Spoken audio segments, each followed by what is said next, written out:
Hi guys! For today's video, magluluto po tayo ng adobong manok. Adobong manok na hindi ko man lang nakuha na ng aking paggisa.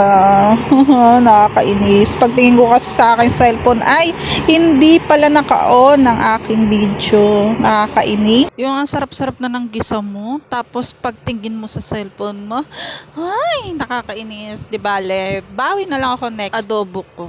Ay, papakamot ka na lang talaga sa ulo. Ayun nga pala, thank you nga pala sa mga sumusuporta sa akin guys. Thank you rin po sa mga nagpa-follow. Thank you po sa mga nagbibigay sa akin ng star la. Nakakaya naman sis. Pagbibigay nyo ng mga star la. Yan, hindi ko man po maisa-isa yung mga pangalan nyo, mabanggit yung pangalan nyo. Pero thank you po talaga. Ayan nga pala guys, nung natapos ko na pong luto ay nagbigay na po ako sa mga kapatid ko, sa nanay ko, yan. Oh, wali mo yung bilis na! Akainis. Kuya, pag na ikaw nahipa ng hangin. Salamat.